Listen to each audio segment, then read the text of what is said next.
We're back, and this is Mike and Susie, and I'm going to talk about another incident we had. I went to work on right before the weekend, and a bunch of the guys at work at the shop I worked in asked if I wanted to join them, if me and Susie wanted to join them for a camp out that weekend.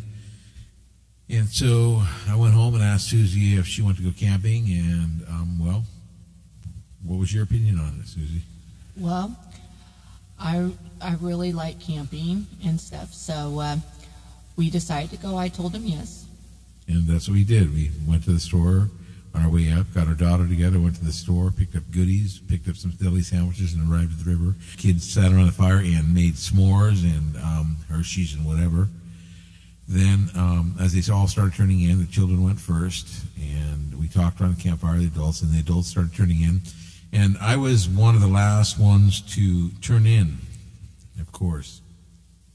I didn't have my television set there to keep my mind occupied. So I sat up and I was hearing the campfire popping, and all of a sudden I started hearing the sound that I heard when I was in the running from the dark room, that loud and the high-pitched noise of the picture tubes from TV. And I go, oh, they're here. I go, Susie, get up. Susie, come on, let's go. She's like, what? I'm like, what, man? I said, let's go. I said, we're leaving now. And she asked, why? She goes, why? We're leaving. And I said, we need to go. And so I said, grab Angie and let's split. And Angie is not my daughter's name. I've used it for the book. And like I said, I've changed everybody's name. I said, grab Angie. I said, we're splitting. So she does. She grabs Angie. I grabbed the sleeping bags. All the rest of the stuff was still in the car. So we started running up the trail. As I'm running up the trail, I'm behind her. All I see is flashing purple lights. And I see, as I look off in the bushes, I see two faces of beings. And they're off in the bushes. I'm running up the trail, and I kept going, move, move, move, go, go, go, go, go, go, fast. And it felt as if we were being chased all the way up. And I kept hearing that noise, the picture tube noise, and the flashing of the lights. And as I get to the car, I unlock the doors, and Susie's opening her other door, and she's getting in, and she apparently puts the baby in the car seat. And I start backing up to get out of there, and all I can see is the purple flashing lights going on around us. And as I'm backing up, I see, I put my hand on the seat, and as I turn around, our daughter's not in her car seat. And I go, where's Angie? I turn around and look at Susie, and she says, she's in the car seat. I said, no, she's not. And we turn around, and she's there. There was a brief moment that she wasn't there in the car seat, and I knew it. I knew they had taken her. I turned the car around and punched it down River Road and flew out of there and went as fast as I could all the way down River Road. And by the way, this was probably about, 1:30 in the morning, 2 o'clock in the morning, somewhere thereabouts.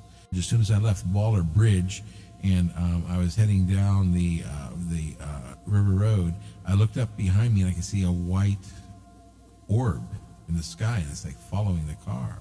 And I didn't say anything to Susie at the time. And she said to me something about she still heard the sounds following us coming down the freeway, down the River Road, right? Yes, that's exactly right. It still had the high-pitched whiny sound, and it was super bright. It was pretty bright out considering it was like 1 o'clock in the morning. It shouldn't have been that bright. And it was just an odd situation. And by the time I could feel this thing and see this thing chasing us, and I knew it was there. I could see it. And as I hit the River Road exit onto the freeway on-ramp there, the thing just disappeared in the sky and went away. And that was that incident. And we never went camping again after that. That was our last camping trip, wasn't it? We haven't. That is true. We should probably go camping. Well, and maybe motorhomes and things like that. Yes. Five-star hotel. Okay. Yeah. No, we have. I want to take that back because we have gone out to the coast camping, but in motorhomes. But an outdoor camp out, no, we have not done. And after that episode, I don't think I ever want to do another one. There was another incident when I was a young boy where my parents had taken me out to I'm going to go backwards a little bit here. There was an incident when I was a young boy. I was probably about like the same age that I was when I saw the beings in the atrium, about 4.5, 5 years old. And we used to go up. They had a cabin up in Monte Rio, and we used to go to the Ryan's Beach there and to the Monte Rio Beach there. And they decided they wanted to go out and camp out at the ocean at a Goat Rock Beach. And they took us kids, my brothers and sisters and us and some family friends out there, and they had a big bonfire going and put us kids to sleep. And I'm mentioning this because it was a very odd incident, too, that happened up at the river, too, because Goat Rock is just, well, out by Jenner, which is just west of Russian River. And when they put us down to sleep, what they didn't realize is the tide comes in. And they put us a ways away so they wouldn't keep us awake playing their ukuleles around the campfire and singing. So they put us a little ways away.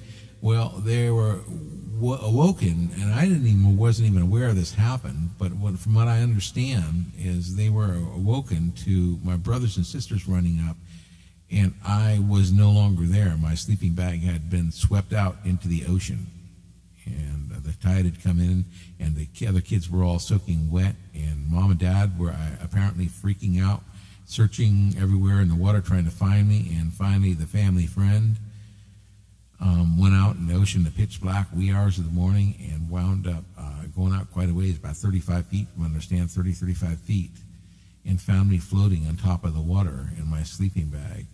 So that's kind of an interesting situation to have occur up out there too, because something or someone was guarding me and watching me, making sure I didn't drown. I was floating above the water, and my parents were just horrified, and it ended the whole camp out. So that was just a strange event too, and something saved me. Anything to add on that, Susie? Absolutely, there's something to add here. Now, I was just thinking of the pictures in recent years that we have taken out there, and some of them are really interesting. Absolutely. We have an image that we took of my grandson, oddly enough, in almost the same spot where I went out just a little ways over in my sleeping bag, and there is a silver orb above his head in that picture. It's a great shot.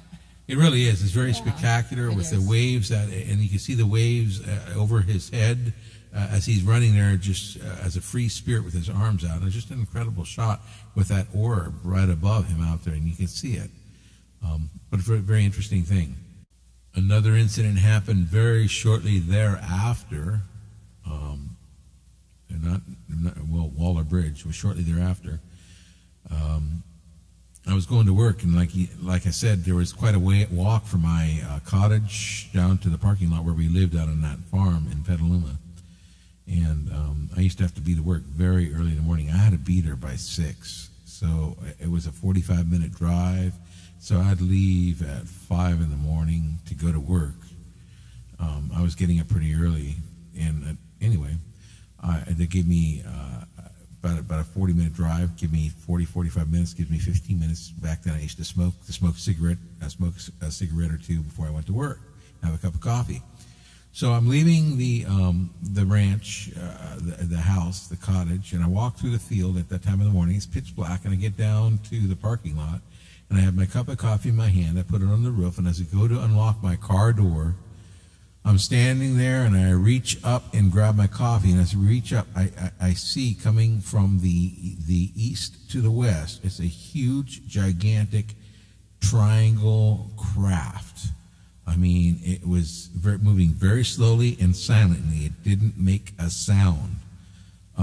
So I just stood there and watched as this thing very slowly, within a minute, got above me and then stopped. And it was hovering. And it did not make a sound when it hovered. It was nothing like anything we have, because everything we have makes noise. Not that we didn't. Back then, in the early 83s and stuff, there was nothing like that I know of. And this thing was just hovering, and you could see the sky through it. It was like it was transparently translucent, and the sky was moving around it. And there's one light at the bottom of it. It was a bright orangish, purplish type of light, same type of purple again that we're speaking of. And I just was mesmerized of it, and I wondered, what the hell is this? And it's hovering right above me. And all of a sudden, the light started growing very bright, and then all of a sudden it flashed that same purple that we saw at Waller Bridge. It's just like it flashed, and then it started sailing off over west over the mountain range and disappeared within moments. It didn't make a sound when it did. I go, what the heck was that? I remember getting in my car, being very kind of mesmerized by it all, and I drove to work. Didn't think much of it other than odd. I thought maybe it was something the government had. I get to work, and mind you, I usually have about 15 to 20 minutes when I get there to have a couple cigarettes, like I said, and some coffee. As I head into the building to get a cup of coffee from the coffee machine, I pour the coffee, and I look around, and I see everybody working, and I figured, well, they came in early, as they often did for overtime, and poured my coffee, went to head out the door, grabbed my pack of smokes, and without my supervisor comes up to me and says, Mike, where are you going? I said, out to have my cigarette. And he goes, get to work, you're late. I said, I couldn't be late, there's no way. I said, I've got at least 15 minutes. And I looked at my watch, and sure as heck, I was right, I had 15 minutes. My watch said I had 15 minutes still to go. And he says, you're late, look at the clock, the time clock. And I look and it says 20 after. So there's literally, I'm 20 minutes late. And I'm like, whoa, I'm sorry, Alex. And Alex says to me, he says, don't worry about it, just get to work. So I did. I was wondering if there's something wrong with my watch or what, because I do check it every morning before I went to work against my alarm clock in my bedroom, and we had a microwave clock in the kitchen. I'd check it against both those clocks, and it kept the same time. When I got home, it was 15 and 20 is 35 minutes. 35 minutes of missing time there because my watch was 35 minutes slower than the clocks that I'd set it to. And I thought there was something wrong with the clock, my watch, so I reset it, but it never lost me time again. So I could not explain the missing time. I knew it only took probably about 3 minutes, 4 minutes for me to really watch this craft in the morning, but apparently there was some missing time there, and I couldn't explain it. So this is just one thing after the other that's been happening to me all of my existence. That's all I have is this is like it's becoming like getting a glass of water to somebody else. It's getting to be every day these things, or every other day, and I don't mean that literally, but I'm saying it's getting to be all the time. It's like tying your shoes, literally. You're getting so used to this going on, it's starting to really bother you. So I'm going to take a little break there, and we'll be right back. You can find all of these stories and more in Michael Davis's book, Falling Sky. To order Falling Sky, simply Google Michael Davis Falling Sky and click the Amazon Kindle link